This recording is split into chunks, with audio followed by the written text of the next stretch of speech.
أعوذ بالله من الشيطان الرجيم. بسم الله الرحمن الرحيم.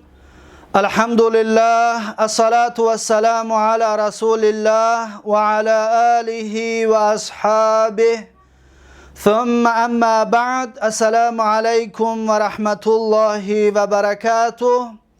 برادران و خواهران و بینندگان و شنوندگان محترم، الحمدلله که ما و شما از گراماتیک زبان عرب، از علم نحو، از کتاب الآجرومیه 11 درس گرفتیم و بنده حالا میخواهم درس 12 را از این کتاب الآجرومیه به سمع شما برادران و خواهران و دوستداران آموزش زبان عربی تقدیم و پیشنهاد بگردانم. درس امروزه ما و شما از اینجا شروع می شود که صاحب کتاب میگوید باب المفعول به. باب المفعول به. ما و شما درس گذشته منصوبات اسمها را گرفتیم و گفتیم که اسمها در 14 جا منصوب می باشند، آخرشان نصب می باشد. و همچنین در درس‌های گذشته گرفته بودیم که نصب یک علامت اصلی دارد و 4 علامت فرعی. پس درس امروزه ما و شما شروع می شود تفصیلات منصوبات که در کدام صورت اسم منصوب می باشد و چی طور. اولین این منصوبات از 14 تا یکمش باب المفعول به می باشد. یکمین منصوب مفعول به است. مفعول به منصوب می شود. مانند چی؟ مثلا یک انسان میگوید که اکلتو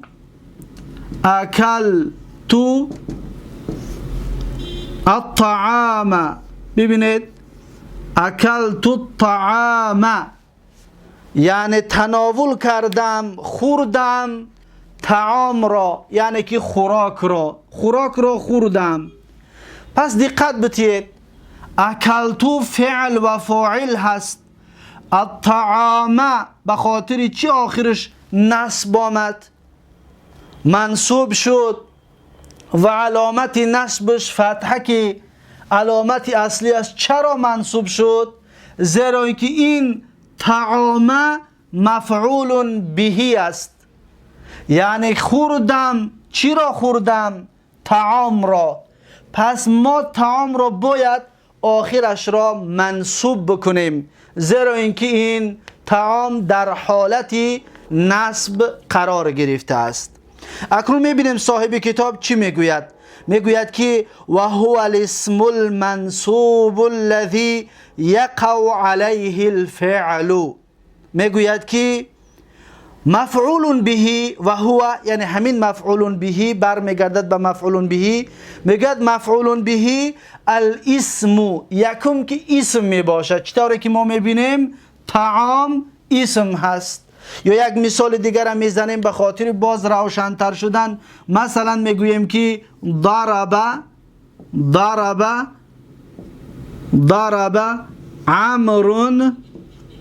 عمرو زیدن. ضرب عمرو زیدن. دقت بتید اکنون، زیدن مفعول به است. زد عمرو زید را. ضرب عمرو زیدن، زد عمرو زید را. پس زید مفعول به است. اکنون ببینید صاحب کتاب چی میگوید. میگوید که و هو الاسم، یعنی که مفعول به اسم میباشد. چطور میبینیم طعام اسم است، زید اسم هست. پس مفعول به فعل نمی شود. فعل مفعول به نمی شود از قسم های کلمه. و حرف همچنین مفعول به نمی شود. از 3 قسم کلمه ای که ما و شما گرفتیم، اسم و فعل و حرف، فقط اسم می تواند که مفعول به بیاید و بس. خب این یکم شرطش. دوم شرطش همین است که میگه که المنصوب مفعول به میگه منصوب است. چطوره که ما شما میبینیم الطعام آخرش منصوب است، زیدن آخرش منصوب است. چرا آخر این هر دو منصوب شد؟ زیرا اینکه اینها مفعول به است. یکم شرطش باید اسم باشد، چطوره که اینها اسم هستند. و دوم شرطش باید منصوب باشد، چطوره که را ما میبینیم که منصوب است. الذي يقع عليه الفعل. همچنین میگه شرط سیمش همین است که باید واقع شده باشد بر آن فعل، یعنی فعل بالای همون مفعول به واقع شدگی باشد. چی طور؟ دقت بتید. اکلت خوردم، پس خوردن بالای یک کس واقع می شود. خوردن بالای طعام واقع شد، یعنی یک انسان طعام را که خورد، فعل یعنی خوردن، خوردن بالای طعام واقع شد. پس معلوم شد که طعام سه شرطی مفعول به را داشته است. یکمش اسم است، دومش منصوب است، سومش فعل بالاش واقع شدگی هست. فعل بالاش واقع شده است. دیدید؟ خب ضرب عمرو زیدن، یعنی زد عمر زید را. دقت بتید. زیدن مفعول به است، اولا اسم است، چطوره که ما شما میبینیم. دوم شرطش زیدن منصوب است، زیدن، چطوره که دیده ایستادیم. و سوم شرطش ضربه زدن، یعنی فعل واقع شدگی است بالای زید، یعنی زید عمر زید را زد، عمر زید را زد، یعنی زدن بالای کی واقع شد؟ بالای زید واقع شد. پس زید مفعول به است. دقت دادید؟ زید مفعول به است. آسانتر برای فهمیدن مفعول به همین است که در ترجمهش، در ترجمه فارسی تاجیکی در آخرش کلمه را می آید، در آخرش کلمه را همراه می شود. ببینید خوردم طعام را، پس طعام را مفعول به است. زد عمر زید را، دیدید؟ زد عمر زید را، پس زید مفعول به است. دقت دادید؟ پس این برای نزدیک شدن، برای شناختن مفعول به. یا می توانید که به سوال بفهمید چی را یا کی را. مثلا خورد، چی را خورد؟ طعام را خورد، پس طعام مفعول به است. زد، کی را زد؟ زید را زد، پس زید مفعول به است. خب این برای شناختن مفعول به نزدیک شدن هست. نحو قولیک، میگم مانند سخن تو ای دانشجو میگویی که ضربت زیدن، ضربت زیدن، یعنی که زدم من زید را. زیدن مفعول به است. چرا؟ زیرا اینکه در اینجا بیان کردیم که سه شرط در این زیدن وجود دارد. و رکبت الفرس، و سوار شدم اسب را. فرس یعنی که اسب. سوار شدم اسب را، پس اسب را، این اسب مفعول به است. همون سه شرط مفعول به در این اسب وجود دارد. پس شما دیگر خودتون میتوانید که بالای این تطبیق بکنید. اکنون تقسیم بندی مفعول به را بیان میکند. میگوید مفعول به مثل که ما شما در فاعل گرفته بودیم، انا همون طور دو نمود می شود. مفعول به دو نمود می شود. میگوید که و هو قسمانی، یعنی مفعول به دو تقسیم می شود، ظاهر و مضمر. یکم که مفعول به ظاهر هست، مانندی چی؟ مانندی اکلت الطعام، طعام مفعول به ظاهر هست. ضرب عمرو زیدن، زیدن مفعول به ظاهر هست، یعنی اسمی آشکارا هست. و دوم مضمر می شود. و مضمر یعنی که ضمیر می باشد. به مثل چی؟ مثالش مثلا میگوییم که ببینید اکلت الطعام، مثلا در جای طعام ضمیر رو میمونه، میگوییم که اکلتوهو. ببینید اکلتوهو. پس انا همین هو مفعول به است، یعنی خوردم وی را. ببینید وی را، پس انا همین مفعول به است. این مفعول به ضمیر است، این ظاهر است، اسم ظاهر، و این اسم مضمر، این متصل است. مثلا باز میتوانیم که ما بگوییم مثلا در سوره الحمد ما و شما میگیم که ایاک، دقت بتید، ایاک نعبد، ایاک نعبد، دقت دادید، ایاک نعبد. پس در این ایاک نعبد مفعول به هست. بله، در کجا هست؟ این ایاک هست، ایاک مفعول به است. در اینجا این هو ضمیر مفعول به است. یعنی ایاک یعنی خاص تو را ای الله، نعبد ما عبادتت میکنیم، یعنی خاص تو را. ببینید را در مفعول به گفتیم در ترجمه فارسی همراه می شود، خاص تو را ای الله ما عبادتت میکنیم. دقت دادید؟ پس اینجا مفعول به پیش از فعل آمده است. این در زبان عربی جایز است و فایده های زیاد هم دارد که در کتاب های بعدی علم نحو ان شاء الله این را خواهیم خواند که مفعول به برای چی پیش می آید. اصلا این را در علم بلاغه خوانده می شود که علم بلاغه برای زیبا کردن و بلیغ کردن و پرمضمون کردن جمله هست. چطور ما گفتیم علم صرف برای کلمه شناسی و برای کلمه سازی است، علم نحو برای جمله سازی است. با کلمه کار ندارد، با جمله کار دارد، فقط آخر جمله را نگاه میکند که چی حالت قبول میکند، اما پیش از آخر چی گپی است، این با علم صرف با علم نحو کار ندارد.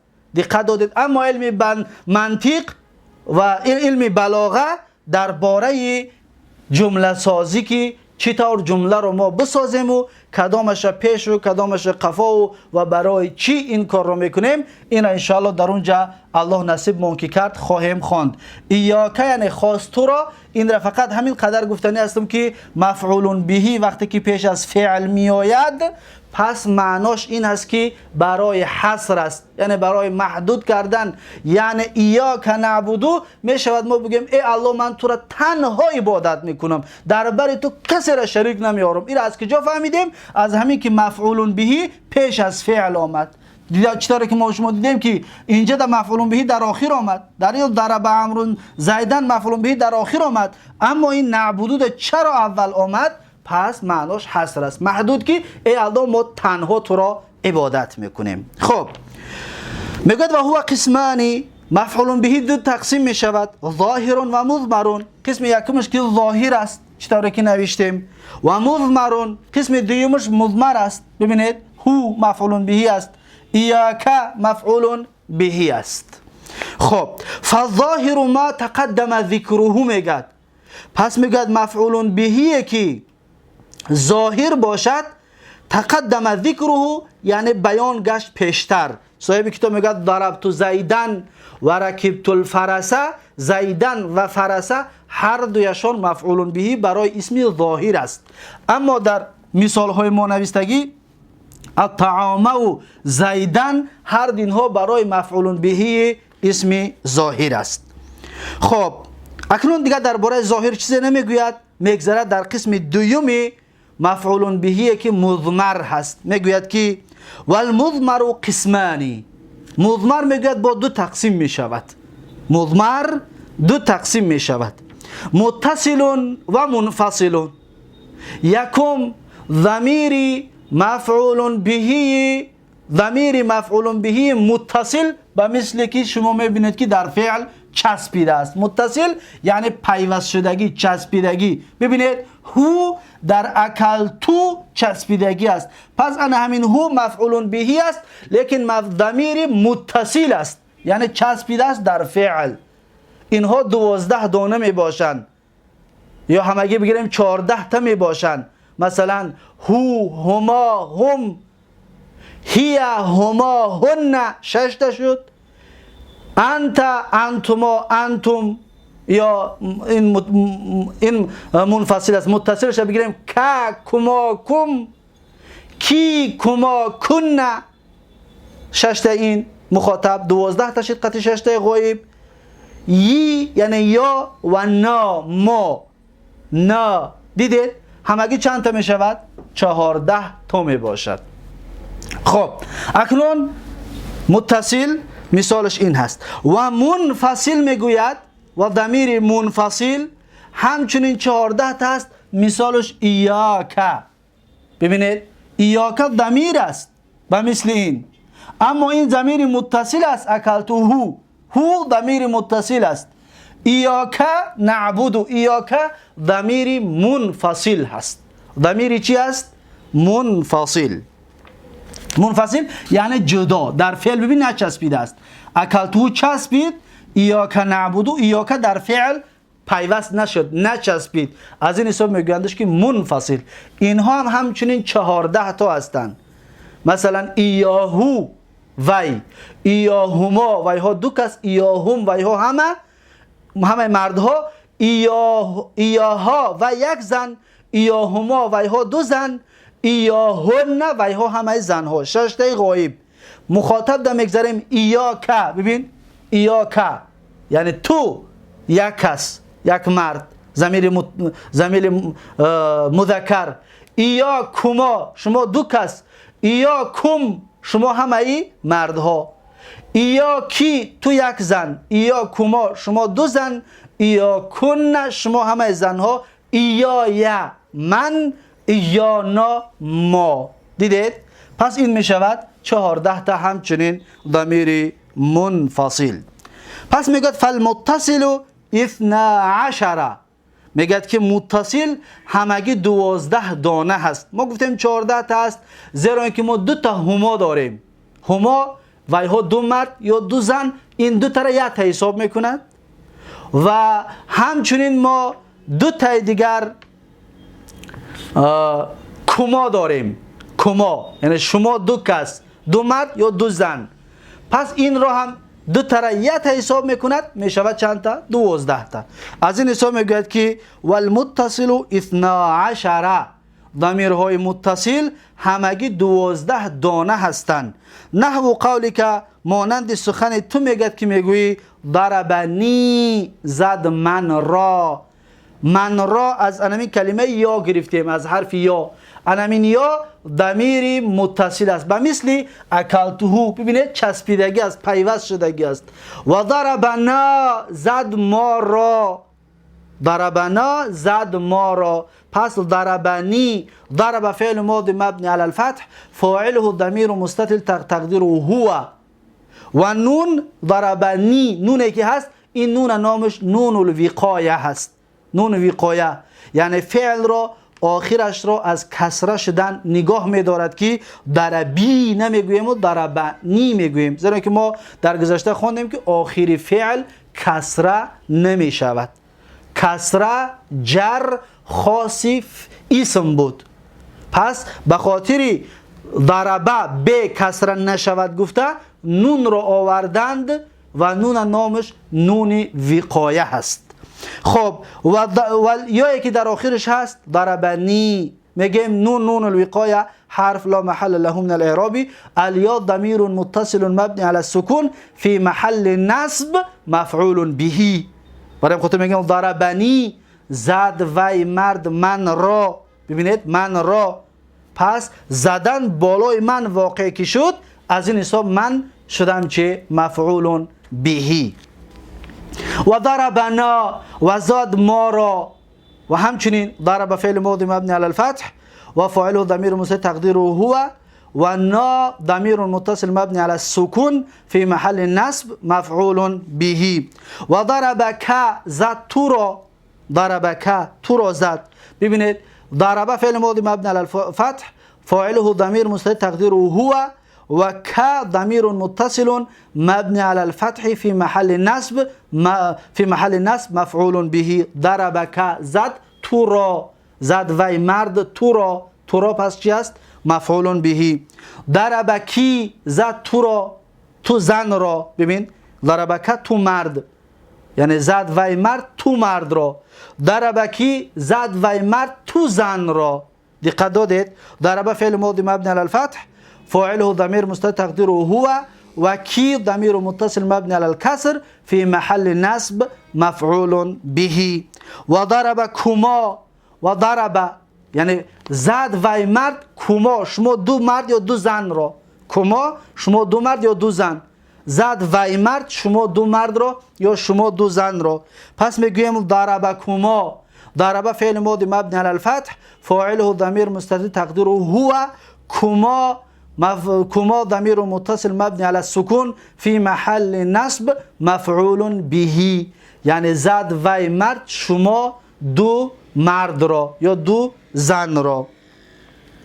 خب و ضرب کم زد وی مرد شما مردها را. کم یعنی شما مردها. پس ببینید در آخر ضربه بعدی به هر چی که دیده استودید اینها ضمایر متصل هستند که در ضربه پیوست شده هستند، چسبیدگی هستند. پس میگه ضربه کم زد وی مرد شما مردها را. ضربه فعل ماضی مبنی علی الفتح فاعله ضمیر مستتر تقدیره هو کم ضمیر متصل مبنی علی السکون فی محل نصب مفعول به. و ضرب کن یعنی زد وی مرد شما زنها را. کن شما زنها. پس ضرب فعل ماضی مبنی علی الفتح فاعله ضمیر مستتر تقدیره هو کن ضمیر متصل مبنی علی الفتح فی محل نصب مفعول به. دقت دادید؟ پس ما به خاطر چی فقط گفته اسم فاعلش ضمیر مستتر؟ زیرا اینکه فعل به فاعل نمی شود، باید فاعل داشته باشد. و اکنون ما متکلم را خلاص کردیم، ضربنی و ضربنا، و مخاطب را همچنین خلاص کردیم، ضربک، ضربکی و ضربکما، ضربکم، ضربکن. مخاطب با آخر شد، با آخر رسید. میگذاریم در غائب، ضمایر غائب. میگه و ضربهو یعنی زد وی مرد وی مرد را. دقت دادید؟ زد وی مرد وی مرد را. پس می شود ضرب فعل ماضی مبنی علی الفتح فاعله ضمیر مستتر تقدیره هو مفعول به. هو ضمیر، الهاء ضمیر متصل مبنی علی الضم فی محل نصب مفعول به. پس ضربه زد وی مرد وی مرد را. ضربها زد وی مرد وی زن را. دقت دادید؟ زد وی مرد وی زن را. هر دینها غایب هستند. میگه ضربه فعل ماضی مبنی علی الفتح فاعله ضمیر مستتر تقدیره هو تقدیره هی، زن که باشد هی، معذرت میخوام ضربه مرد است، فاعل ضمیر تقدیره هو یعنی وی مرد. الها ضربها هایی که در آخرش است ضمیر متصل مبنی علی السکون فی محل نصب مفعول به.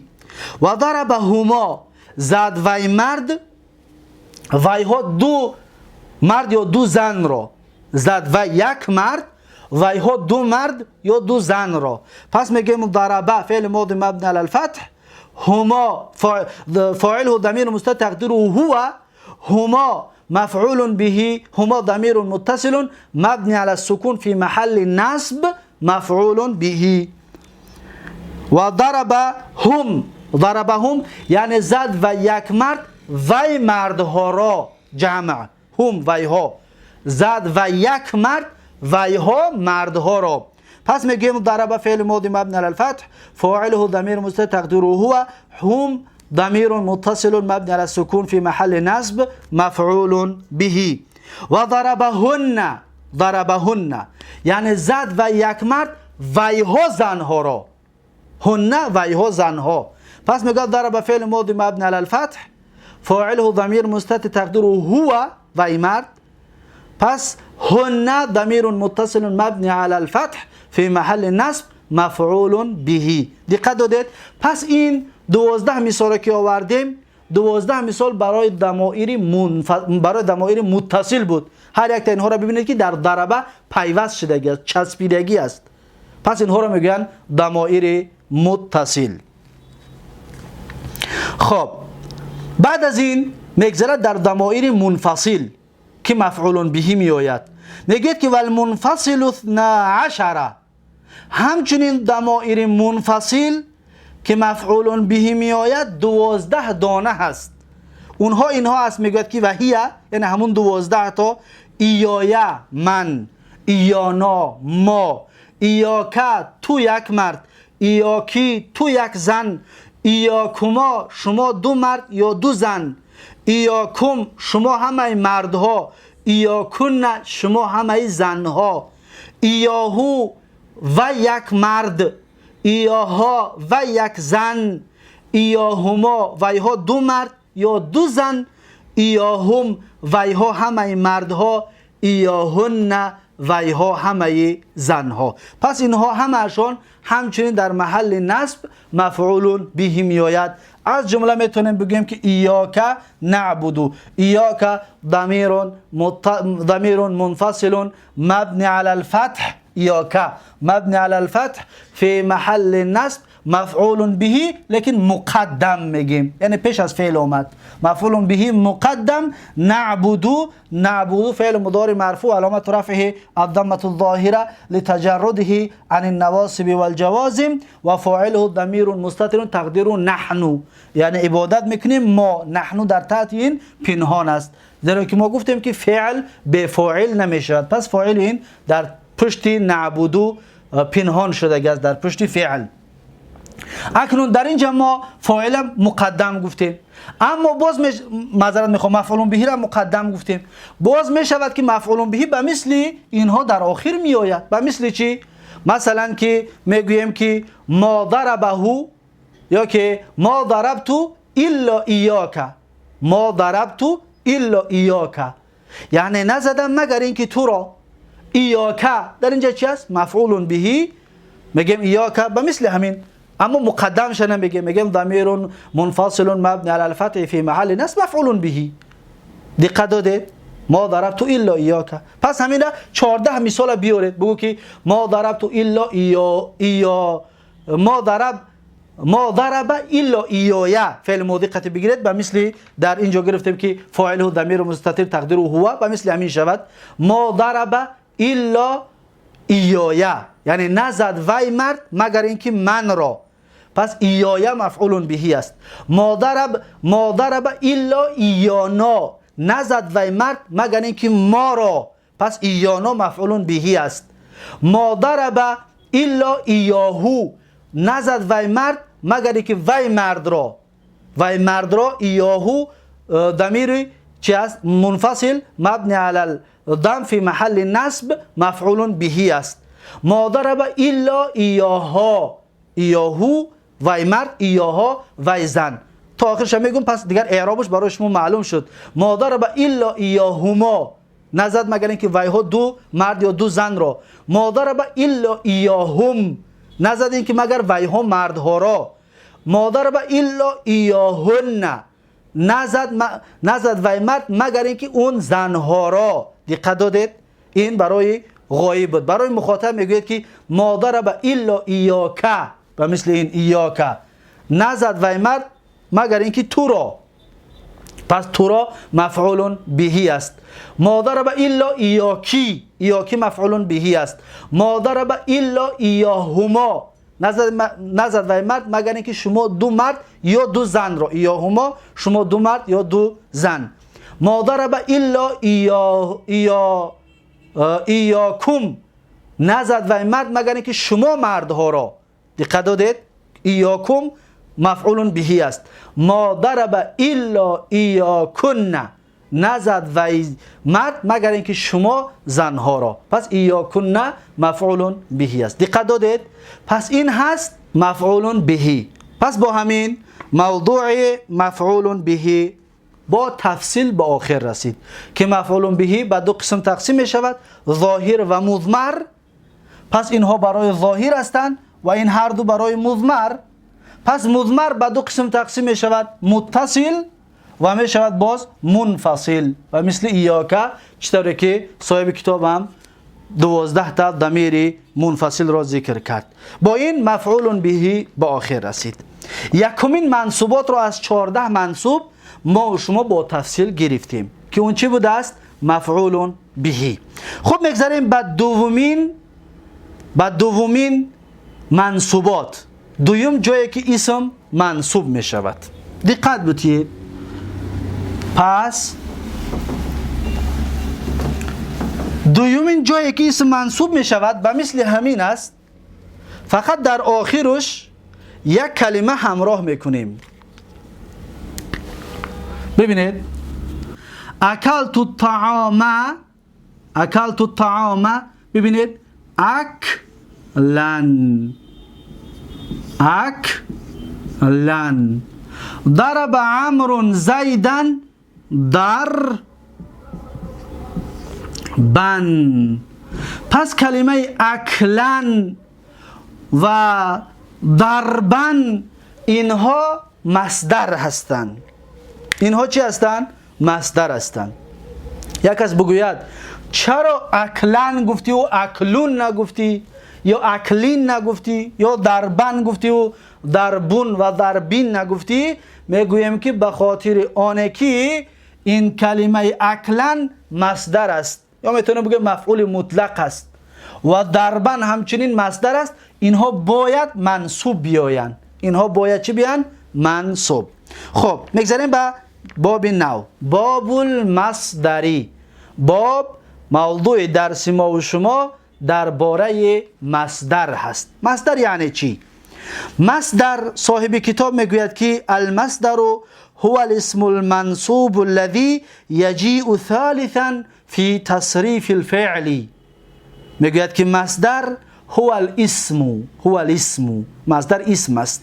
پس معلوم شد که مصدر فعل نمی شده است و مصدر حرف نمی شده است، فقط اسم می شده است. المنصوب، مصدر همچنین منصوب است و مثل مفعول به. مصدر همچنین چی است؟ منصوب است. الذي يجيء ثالثا في تصريف الفعل، چنان معرفی که میکند که میگوید که الذی یعنی اسم است که می آید در سیوم جا وقتی که اسم فعل تصریف میکنی. وقتی فعل میگه تصریف میکنی، صرفش میکنی، در سیوم جا می آید. چی طور؟ وقتی فعل ما میگویم مثلا ضربه فعل ماضی، یضربو فعل مضارع، ضربن مصدر. هر فعل را بیار. دخل یدخل دخولن، دخول مصدر میشود سیومش. خرج را بیار، خرج یخرج خروجن، خروج مصدر است.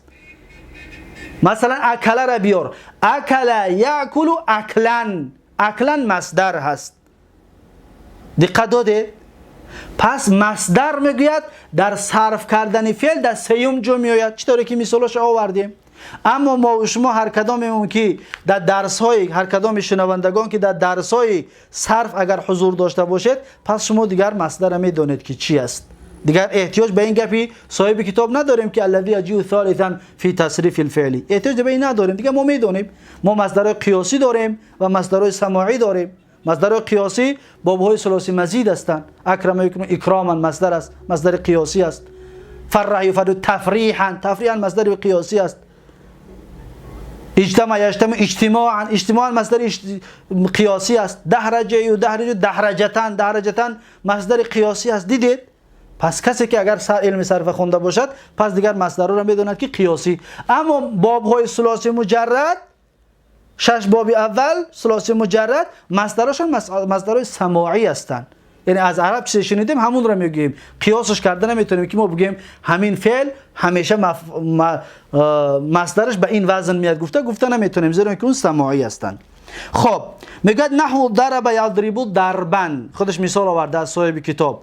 میگه ضرب یکم فعل ماضی، یضرب دوم فعل مضارع، ضربا در سیوم جا آمده است. از این حساب که الذی یجیء ثالثا در وقتی فعل صرف میکنی در سیوم جا میآید، سیوم جا، پس اون میگوید چی است؟ مصدر هست. باز شما فکر نکنید که ضربو سیوم اومد پس سیوم مصدر است. نه، اون فعل ماضی است. یا یضربون یضربون، بگید یضربون در سیوم جا اومد پس مصدر است. نه، اون مصدر نیست، اون فعل ماضی و فعل مضارع جمع غائب مذکر هست. خب و هو قسمانی، مصدر هم همچنین دو تقسیم می شده است. مصدر همچنین به دو قسم تقسیم می شده است، لفظی و معنوی. یکمش مصدر لفظی بوده است، چطوره که در اینجا می بینید اکلتو طعام اکلن، مصدر لفظی است، از اکله گرفته. ببین همزه و کاف و لام، در اینجا هم همزه و کاف و لام هست، پس این مصدر لفظی شد. یا ضرب عمرو ضربا، ضربه ببین ضاد و ر و ب هست، در مصدر هم ضاد و ر و ب هست، پس اینها مصدرهای چی هستند؟ مصدرهای لفظی هستند. باز ما مصدرهای معنوی داریم، به مثل ببین یک کس میگوید که جلس تو، ببینید جلس تو قعودن، دقت دادید؟ قعودن، جلستو قعودن. یا یک انسان میاد میگوید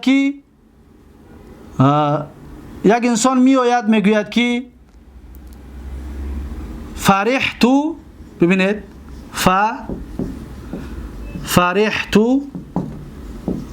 فرحتو جذلن، دقت دادید؟ پس اینها هر دویشان قعودن جذلن، اینها هم همچنین مصدر هستند، لیکن اینها را مصدر معنوی میگویند. اینها را مصدر چی میگویند؟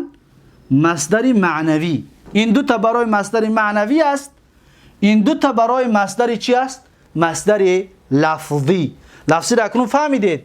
فعلا نگاه کنید، الف و کاف و لام اکلا، پس در اینجا هم همون چیز هست، همزه و کاف و لام. ضربه ضاد و ر و ب، در مصدر ببینید ضاد و ر و ب هست. اما اینجا را دقت بدید، جیم و لام و سین و ت، جیم و لام و سین سه حرف. جلستو نشستم من، قعودن نشستنه. ببینید قعود قاف و عین و واو و دال هست، این در اینجا نیست در فعلش. اما جلسه و قعده به یک معنا هست، به معنی نشستن.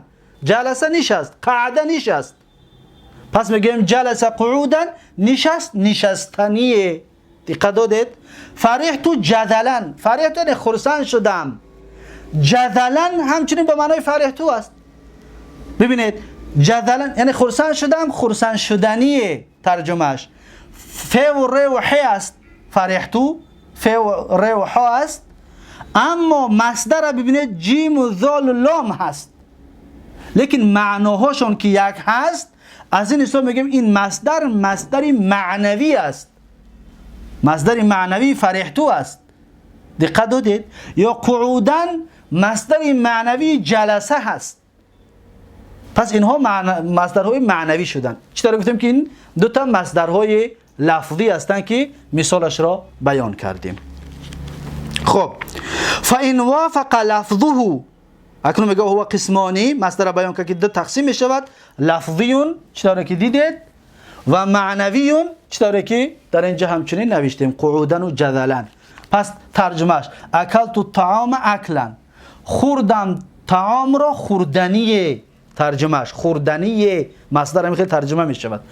ضرب عمرو زیدن ضربا، زد عمر زید رو زدنیه، زدنیه. جلست قعودن، نشستم نشستنیه. فرحت جدلا، خرسند شدم خرسند شدنیه. دقت دادید؟ پس این ترجمه مصدر. اما مصدر به چند معناها می آید که اونها را انشاءالله بیان خواهیم کرد. میگوید که و این وافق لفظه لفظ فعله فهو لفظی، اگر که موافقت بکند لفظه یعنی لفظ المصدری، لفظ مصدر، لفظ فعله یعنی لفظ فعلش را، لفظ مصدر لفظ فعلش را. دقت دادید؟ اگر میگه موافقت بکند، مصدر را ببینید همزه و کاف و لام هست، فعل ببینید همزه و کاف و لام هست، پس موافق هستن، هر یک چیز است. اگر میگه موافقت بکند فهو لفظی، پس اون میگه لفظی است. پس این ما مصدر رو چی گفتیم؟ لفظی. خب مانند چی؟ قتلته قتلا، کشتم وی را کشتنیه. دقت دادید؟ قتلته کشتم وی را، قتلا قتله را ببینید قاف و ت و لام بود، قتلا همچنین قاف و ت و لام هست. پس این مصدری چی است؟ مصدری لفظی است، یعنی از لفظ خودی فعل هست. دقت دادید؟ خب این درباره مصدری لفظی. اما درباره مصدر معنوی میگه و ان وافق معنی فعله، اگر موافقت بکند معنای فعل مصدر را. دیده؟ این مصدر است قعده قعود نشستن و مثل جلسه فعل معنیهاشون یک هستند. موافقت بکند میگه دون لفظه، اما در لفظ میگه موافق نیستن. قاف و عین و واو و دال هست در لفظ و فعلش باشه جیم و لام و سین هست. جلسه این قعده، قاف و عین و دال قعده. پس لفظاشون موافق نیستن اما معناشون موافق است. فهو معنوی، پس انا همین طورها را میگوید بگوید که اونها معنوی هستند.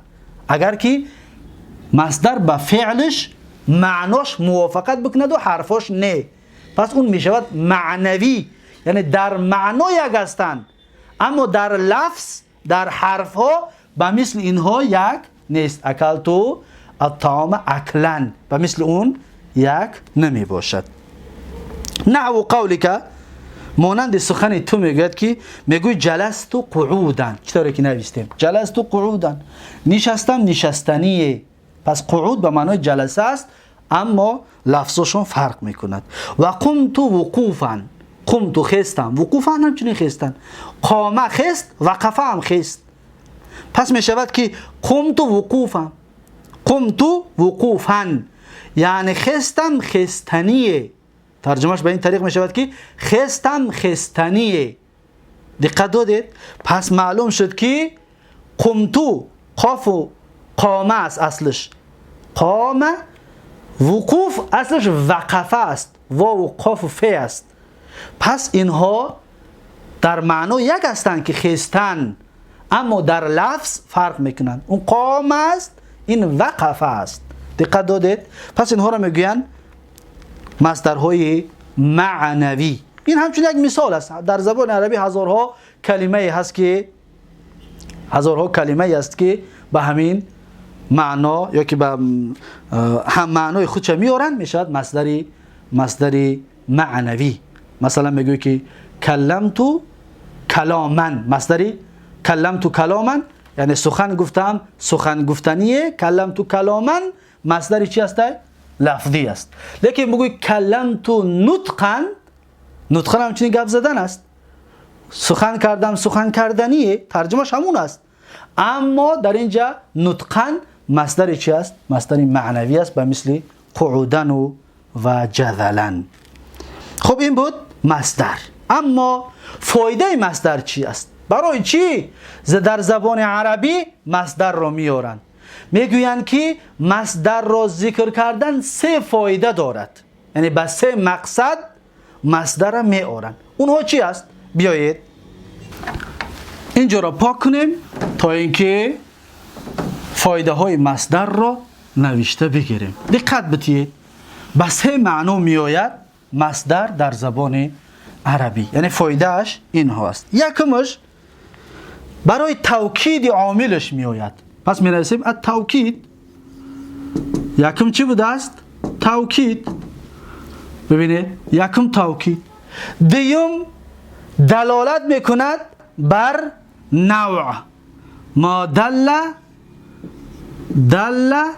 على النوع. ببینید دلالت بر نوع میکند. دوم فایده مصدر. و سومش چی است؟ دل على العدد. العددش می نویسیم یعنی که دلالت میکند بر عدد. اکنون مثال هایش دقت بتین. مثلا برای توکید میگوییم که حفظت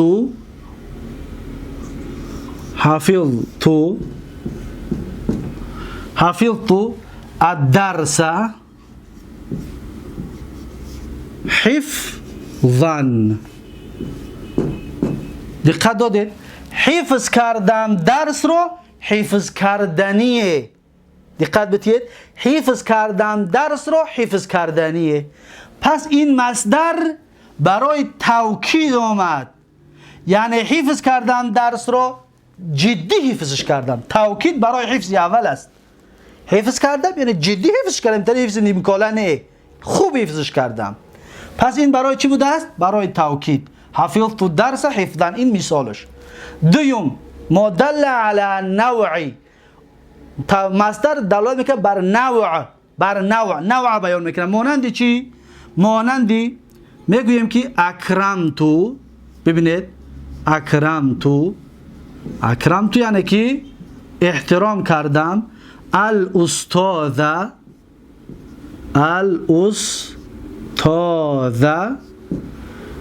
اکرام. ببینید اکرام الولدی اباه. دقت دادید؟ اکرمت الاستاذ اکرام الولدی اباه. اکرمتو اکرام کردم، الاستاذ مفعول به، اکرام کردم استاد را.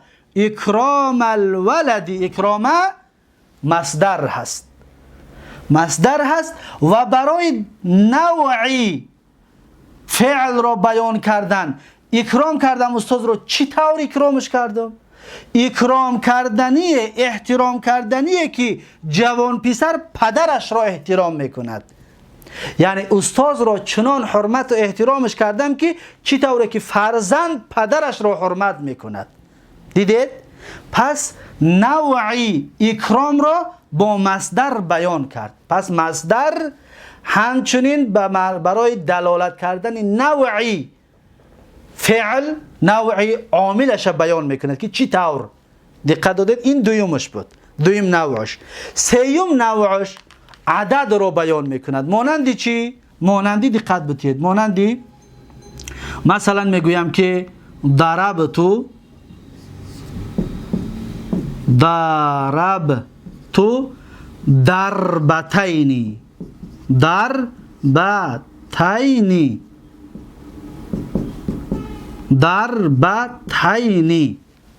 ضربتو ضربتین یعنی زدم.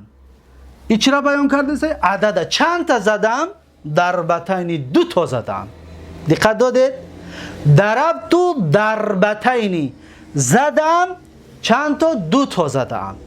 پس این مصدر، ببین ضاد داره و ب، پس مصدر لفظی است، مصدر مفعول مطلق لفظی است. و این چی را بیان کرد؟ برای چی آمد این؟ برای عدد بیان کند که چند تا زدم.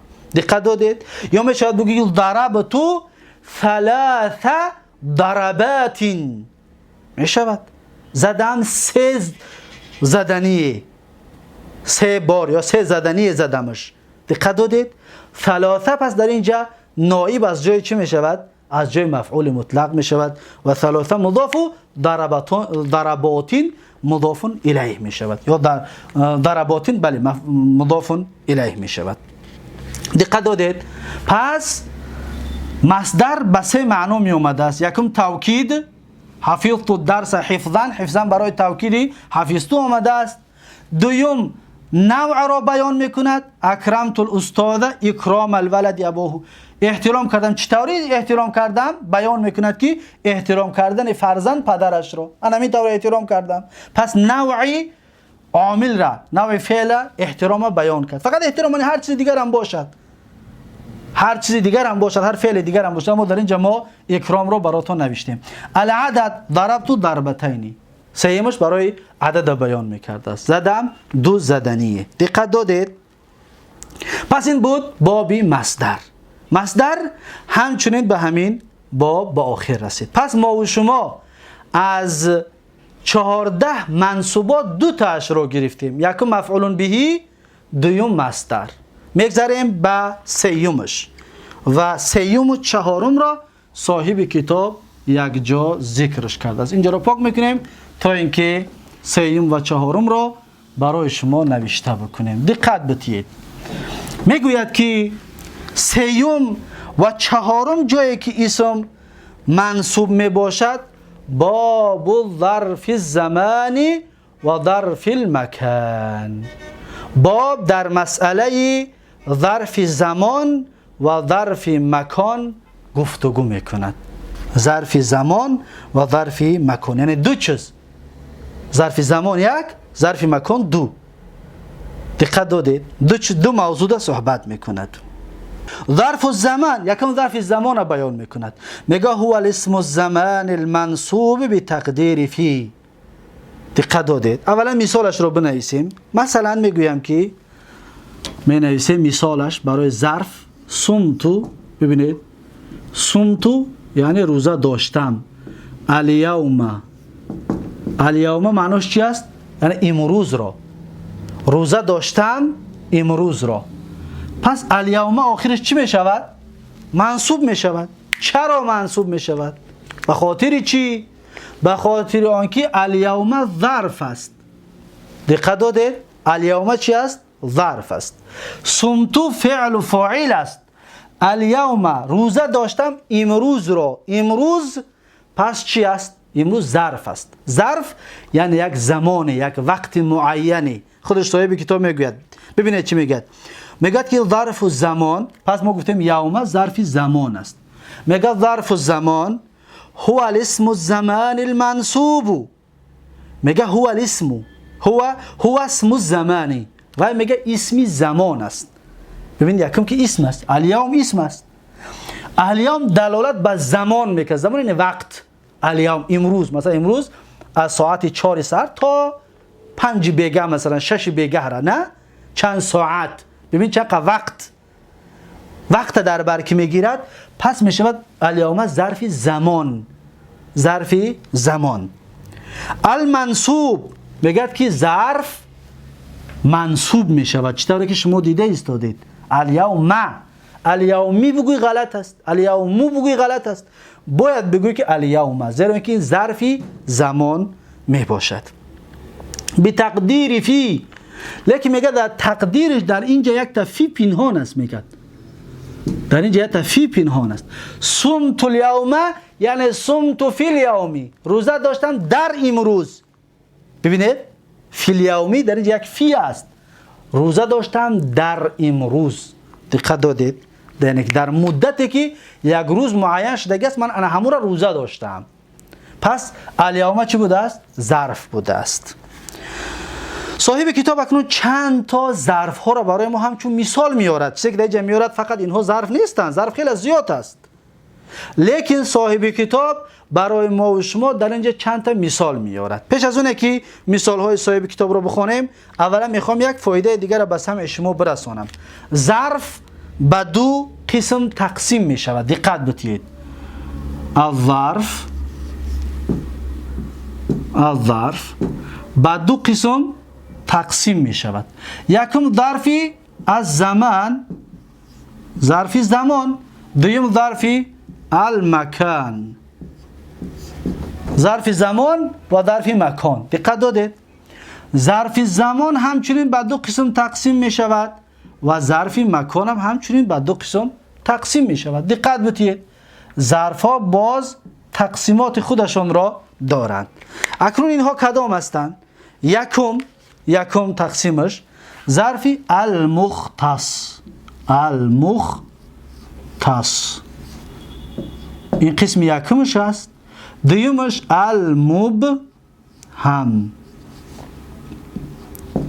المبهم. مختص، ظرف زمان مختص، ظرف زمان مبهم و ظرف مکان همچنین می شود المختص، به مثل این مختص و باز می شود چی؟ المبهم.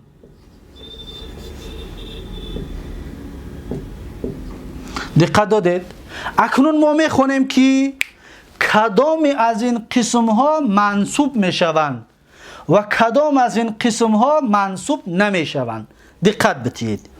میگوید که ظرف الزمانی هو اسم الزمان المنصوب بتقدیر فی. ظرف زمان میگد اون اسم زمان است که منصوب میباشد به تقدیر فی. در تقدیرش فی هستی. مانندی الیوم. الیوم نوشتیمش امروز. الیوم یعنی چی؟ یعنی امروز. امروز ظرف است. یکم مثالش چطوری نوشتیم؟ واللیلة و شب. روز چند ساعت معین است، یعنی ظرف است، چند وقت معین. لیلة شب چند ساعت معین هست، پس این هم ظرف است.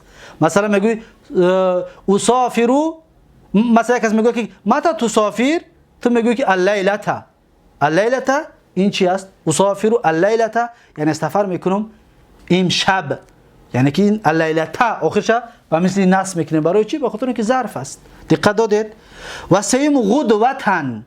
غدوتن ترجمهش از نماز بامداد تا آفتاب برآمدن. چند دقیقه که باشد ان همونها رو عرب غدوه میگویند یا اول روزش میگویند غدوه، اما از نماز بامداد تا آفتاب برآمدن هست یا از صبح تا آفتاب برآمدن. خب مثلا یک از سوال میکنند، مثالش متى تزورونی، یعنی تو کی مرا زیارت میکنی؟ جواب میدی میگوی که ازوروک غدوتن. میگوی غدوتن آخرش نصب میکنی غدوتن، یعنی زیارت میکنم تو را در وقتی غدوه. غدوه گفتیم یعنی که از بامداد تا آفتاب برآمدن، یعنی پیش از آفتاب برآمدن تو را من زیارت میکنم. دقت دادید؟ و بکرتن همچنین ظرف است. بکرتن یعنی بر وقت یا اول روز. بکرتن یعنی که بر وقت اول روز. ببینید مثلا یک سوال میکنن میگه که متى تسافر، تو میگی اسافر بکرتن، یعنی سفر میکنم اول روز. ده بکرتن اول روز. بکرتن همچنین منصوب میشود برای چی؟ به خاطر اینکه ظرف است. ظرف است. دقت دادید؟ و سحرن. سحرن آخر شب پیش از بامداد. دقت دادید؟ آخر شب پیش از بامداد. اینا چی میگن؟ سحرن. مثلا یک کس میگه که قمت سحرن، یعنی خستم در وقتی سحر، در وقتی پیش از بامداد و پیش از صبح دمیدن و آخر شب ده از خوابم خستم. سحرن گفته منصوبش میخوند. برای چی؟ به خاطر اینکه ظرف است. و غدن. غدن یعنی فردا. مثلا یک سوالت میکند که متى تأتی، کی میآیی؟ جوابش میگه که آتی یا آتی غدن، میآیم فردا. دقت دادید؟ آتی غدن. غدن را منصوب میکنیم. برای چی؟ به خاطر اینکه ظرف زمان است. و عتمتن. و عتمتن. عتمه این شب رو سه تقسیم کنید و قسم اولی شب رو عتمه میگویند. مثلا مثال بگیریم ساعت 7 تا ساعت 5 سحر یا 4 سحر اگر که شب باشد. دقت بدید. همین را سه تقسیم کنید. مثلا 3 ساعتی از ساعت 7 تا 10 را یک قسم، از 10 تا 1 قسم دوم، از 1 تا 5 قسم سوم. سه تقسیم. انمی قسم اولش از 7 بیگه تا 10 بیگه را گفتیم. انمی قسم عربا عتمه میگن. عربا چی میگنش؟ عتمه. زبان عربی بسیار زبان بای است. هر یک چیز نام خودش دارد. عتمه. عتمه انمی را میگه. مثلا یک کس میگه متى تتعشى، یعنی کی خوراک بیگه را تو میخوری، تناول میکنی؟ تو میگویی که اتعشى اتعشى عتمتن. اتعشى عتمتن یعنی خوراک بیگه را میخورم در اول شب. عتمتن ساعت 7 گفتیم تو ساعت. این همچون یک مثال است، نه اینکه همین ساعت ها رو همه وقت این طور بگویید. نه، شب سه تقسیم کنید. شبای دراز باشد وقتش زیادتر می شود، شبایی که کوتاه باشد وقتش کمتر می شود. انا همون را سه تقسیمش کنید. قسم اولش چی میگویند؟ عتمه میگویند. خب و صباحا مثالش گفتیم متى تتعشى، یعنی کی خوراک شب میخوری؟ جواب میدی میگویی که اتعشى عتمتن، در اول شب خوراک شب رو تناول میکنم. و بعدش صباحا. صباحا از ساعت 12 شب تا پیش از زوال است. مثال بگیریم تا پیش از پیشین است. ساعت 12 مثلا، از 12 شب تا 12 روز صباحا می شود در عربی. دقت دادید؟ مثلا یک کس اگر بگوید برات بگوید که ازورک صباحا، زیارت میکنم تو را صباحا، پس بدون از ساعت 12 شب تا 12 روز همین بینده میاد تو را زیارت میکند. همین نصفی، همین بگم 12 ساعت را میگویند چی؟ صباحا. و مساء از بعد پیشین، بعد زوال، مثلا بعد ساعت 12 تا 12 شب رو، بعد ساعت 12 روز تا 12 شب رو مساء میگویند. دقت دادید؟ اگر یک کس بگوید که ازورک مساء، زیارت میکنم مساء، در وقت مساء، بدون که از ساعت 12 روز تا 12 شب رو همین بینده تو را زیارت میکند. اما امروز در بین عرب همچنین صباح برای سحر استفاده برده می شود، مساء برای بیگه. این استعمال عرب است. اما در لغت صباحا از ساعت 12 شب تا 12 روز، مساء از 12 روز تا 12 شب. چطوره که در تلفن هم هست او ام و نمیدونم پ و ام و همین چیزها هست که به مثل همون است. او ام به مثل صباحا یا پ و ام به مثل مساء، یعنی که 12 ساعت شبانه و 12 ساعت روزانه. خب بعد از این ابداً هست. ابداً و امداً، هر اینها یعنی یک زمان طولانی. مثلا یک کس میگه که لا اصاحب الشرار ابداً امداً، یعنی انسان‌های بدقتی هم صحبت نمی‌شوم، مصاحبت نمی‌کنم، گفتگو نمی‌کنم هیچ وقت. دیدید؟ هیچ زمانی. پس امداً ابداً اینها زمان هستند و منصوب خوانده می‌شوند. و حینا یک وقته، حینا یک وقته. مثلا یک کس را میگوی که کنت احبک حینا، یعنی بودم تو را دوست می داشتم یک زمانه. شاید یک زمان انسانی خوب بود دوستش می داشتی، بعد انسان بچه دوستش نمی داری، از این سبب حینا یک وقته، یک وقت معینه بود که دوست می داشتم. یا مثلا میگه که کنت اتعلم حینا، یعنی که بودم یک زمان تعلیم می گرفتم.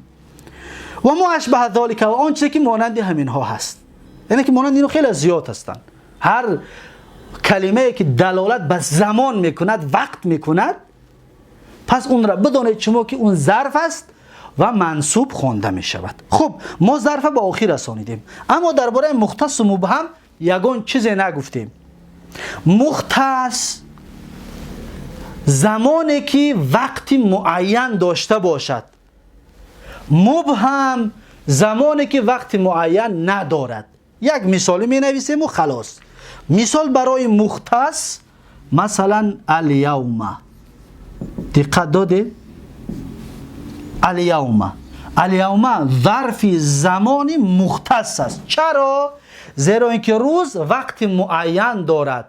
مثلا از فلان ساعت تا فلان ساعت روز است، وقت معین. پس این ظرف مختص است. پس در اینجا مثالهایی که خوانده ببینید کدام وقت معین دارد، اون را بگید که ظرف زمان مختص در زیرش بنویسید در دفتراتون. اما ظرف زمان مبهم چی است؟ ظرف زمان مبهم مثلا حینا یا زمانن. ببینید زمانن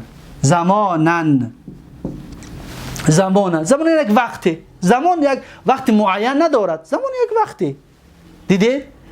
زمانن، پس این ظرف زمان مبهم است. زیرا که ما نمیتونیم بگیم زمان یعنی 10 ساعت وقت زمان میگن، یا 20 روز زمان میگن، این گپ گفته نمیتونیم. یا مثلا لحظتن. ببینید لحظتن لحظه هم همچنین ظرف زمان مبهم است. یک لحظه را کسی گفته میتونه چند قصد؟ نه، یک لحظه، یک وقتی بگیم یک لحظه. اما اینها چی هستن؟ ظرف زمان مبهم، یعنی معین نیست. اما روز یا اسبوع، هفته، شهر، ماه، سنه، سال، اینها هم ظرف هستند، ظرف زمان هستند، مختص هستند، یعنی ساعت ها و وقت معین دارند. دقت دادید؟ با همین ظرف زمان به آخر رسید. میگذاریم در ظرف مکان، یعنی ما از منصوبات سه تاش رو پره گرفتیم. یکم ظرف، یکم مفعول به، دوم مصدر مفعول مطلقش هم میگوین و سوم ظرف زمان مفعول فیهیش هم میگوین. مفعول فیهی ظرف زمان سه تا شد و میگذاریم در چهارمش. چهارمش چی است؟ چهارمش ظرف مکان هست.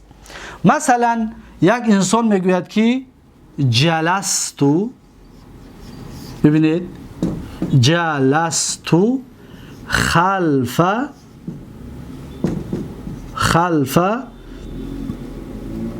الاستاذی. دقت داده؟ جلستو خلف الاستاذی یعنی نشستم در پشت استاد. نشستم در کجا؟ در پشت استاد. اکنون دقت میگه و ظرف المکان، ظرف مکان هو اسم المکانی. ظرف مکان اون اسمی مکان است. مکان یعنی جای، اون اسمی جا هست. دقت داده؟ یا آدم ما را بگوید خلفه را برای چی آخرش نصب کردی؟ میگم خلفه اسمی مکان هست. ظرف مکان، اسم مکان یا ظرف مکانش هم بگه می شود. اسم مکان یا ظرف مکان منصوب است، از منصوبات است. بگوید که از چهارم منصوبات است. 14 تا منصوب است، چهارمش اسم مکان است. و هو اسم المکان، میگه اسم مکان است. خلف پشت، پشت ببین یعنی جا است، مکان است. دقت داده؟ یعنی جا و مکان را خلف میگویند. خلف یعنی جا و مکان است. پس این اسمی مکان است، به خاطر مکان بودنش آخرش نصب می شود. دقت دادید؟ المنصوب بتقدیر فی، اینم به مثل ظرف زمان است. منصوب می شود در تقدیرش یک فی است. چطوره که در اسم زمان دام بود یک فی میگه در اینجا در تقدیرش است. یعنی جلست فی خلف الاستاذ، نشستم در پشت استاد. خلفه پشت، نشستم در پشت، میگه در تقدیرش تفی هست. دقت دادید؟ یک تفی میگه در تقدیرش وجود دارد. خب اکنون مثال ها را میارد. باز چند تا دیگر مثال برای اسم مکان میارد. چطوره که گفتیم که این فقط برای اسم مکان همین ها تنها نیستند، خیلی زیاد هستند. اینها همچون نمونه هستند. ما همچون نمونه ها را در مثال میدراریم تا اینکه براتون واضح تر شود. مثلا یکم امامه. امامه یعنی پیشی، امام پیش. مثلا یک انسان میگوید که اجلس، مثلا یا یک کس میاد میگوید که اجلسو امامک، اجلسو امامک. یا میگوید که یک آدم امر میکنه میگه که اجلس امام الاستاذی، یعنی بنشین در پیش استاد. امامه یعنی پیش. دقت دادید؟ و خلف پشت، جلستو خلف الاستاذ، نشستم در پشت استاد. خب قدام پیش و پیش. مثلا میگوید که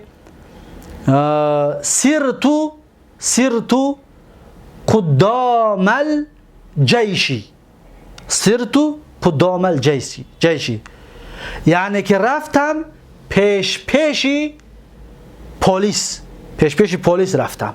یا مثلا میتونه میگه که سرتو قدامک، رفتم پیش تو، یعنی تو از قفای من بودی، من پیش رفتیم. قدامه این منصوب میشد برای چی؟ به خاطر اینکه قدامه این ظرفی مکان است. قدامه پیش. دقت دادید؟ وراء پشت، وراء پشت و مثل خلفه، وراء پشت. پس میگه که امشی وراءک، یعنی میروم من از پشت تو. دقت دادید؟ وراء میگیم، وراءونه، وراءینه، وراءک. برای چی وراءک؟ به خاطر اونه که ظرفی مکان است. و فوق بالایی. مثلا میگه الکتاب فوق المکتبی، یعنی که کتاب بالای میز هست. یا میگه که الولد فوق البیتی، یعنی که جوان پسر بالای خانه ده هست. فوق بالا. فوق همچنین چی است؟ ظرف است. برای فوق میگیم فوقی غلط است یا فوقو غلط است. این ظرفی زمان است. ظرف مکان است. و تحت یعنی زیری. مثلا میگه که القطة تحت السیارة، یعنی که پیشک گربه در زیر ماشین است. دقت داده؟ تحت همچنین ظرف است و عند همچنین ظرف است. مثلا میگه که محمدون عند الاستاذی، محمد در نزد استاد است. عند یعنی نزدی، در نزد استاد است. پس عند همچنین ظرف است و منصوب می شود. و مع یعنی همراهی. مثلا میگه که ذهب الاستاذ مع مثلا زیدین، رفت استاد همراه زید. مع این چی است؟ ظرف است. ظرف چی است؟ ظرف مکان. مع یا که مثلا میگیم که نه، در مثال ظرف مکان میگیم که جلس الاستاذ مع زیدین، یعنی نشست استاد همراه زید، یعنی در مکان جاشون یک جا شد. دقت دادید؟ مع اسم چی است؟ اسم مکان است. و ایزاء یا حذاء هر دوش یعنی برابری. مثلا میگه که جلست ایذاء البابی، یعنی در برابری در نشستن، ایذاء البابی. یا مثلا حذاء میگه که جلست حذاءک، یعنی نشستم برابری تو. پس ببینید برابر ایذاء و حذاء هر دوش برابر میشود. اینها چی هستند؟ ظرفای مکان هستند. ایذاء بابی یعنی برابری در، ایذاءک یعنی برابری تو در مکان، جایگاهمون مثلا برابر بود. و بعدش این تلقاء یعنی روبرو. مثلا اینجا در روبرو بدگیره تلقاء میگویند. پس میگوی که بیت محمد تلقاء بیت زیدین، یعنی خانه محمد در روبروی خانه زید است. تلقاء منصوب میشود برای چی؟ به خاطر اینکه ظرفی مکان هست. و هنا اینجا مثلا میگه اجلس هنا، بشین اینجا. هنا ظرف است، اینا منصوب میشود اما علامت نصبش تقدیری است، زیرا که آخرش الف دارد. اسم مقصور است. و ثم یعنی آنجا. هنا اینجا، ثم آنجا. پس ثم همچنین چی است؟ مثلا میگه اجلس ثم، یعنی بشین آنجا. پس ثم ظرف مکان هست. ما ثم داریم و ثم داریم، فرق اینها را بروید. ثم این حرف عطف است، ثم این ظرف مکان است. و ما اشبه ذالک، و آن چیزی که مانند همینها است. میگه در زبان عربی دیگر خیلی زیاد هستند اسمهای مکان. پس دقت دادید؟ پس با همین هم اسم ظرف مکان، اسم مکان یا مفعول فیهیش میگویند. اسم زمان و مکان را مفعول فیهی میگویند. پس مفعول فیهی به آخر رسید، یا اسم زمان، اسم مکان به آخر رسید. یعنی ما و شما از 14 منصوبات 4 تاش را گرفتیم. خب یک چیز دیگر مان، ظرف مکانی که مختص باشد و ظرف مکانی که مبهم باشد، آیا هر دوش منصوب می شود؟ در اینجا گفتیم یوم منصوب می شود، ظرف زمان مختص. ظرف زمان مبهم لحظتا زمانا منصوب می شود. آیا ظرف مکانی که مختص باشد همچنین منصوب است، از نواصب است، یا مبهم باشد همچنین از نواصب است؟ بیا اول یک مثالش بنویسیم تا اینکه فهمیده شود که چی رو در نظر داریم. ظرف مکانی که مختص باشد یعنی اندازه معین دارد. مانندی چی؟ مانندی مثلا مسجد، دقت بتید، بیت، مثلا حدیقه، دار، اینها همه ظرف هستند اما ظرفی مختص هستند. پس اینها منصوب نمی شوند. ظرف مکانی که مختص است منصوب نمی شود به ظرفیت. شاید در حالت ظرف بیاید، در حالت نصب بیاید، اما همچون ظرف منصوب نمی شود. دقت دادید؟ مختص. اما مبهم یعنی مکانی که معین نیست. مانند چی؟ مانند خلفه، ببین خلفه، مانند فوقه. دقت بتید. خلفه یعنی پشت.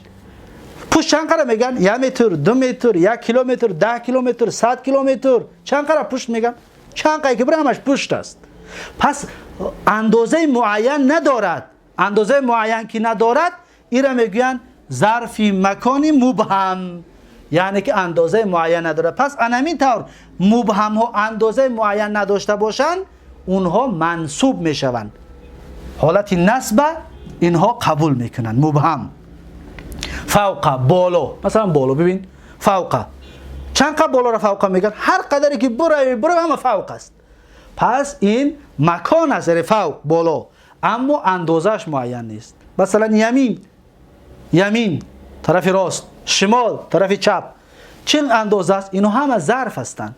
ظرف مکانی مبهم هستند. ظرف مکانی مبهم اینها نصب میشوند. فقط اکنون یگانه ظرف مکانی مختص اینها همچون ظرف نصب نمیشوند. دقت دادید؟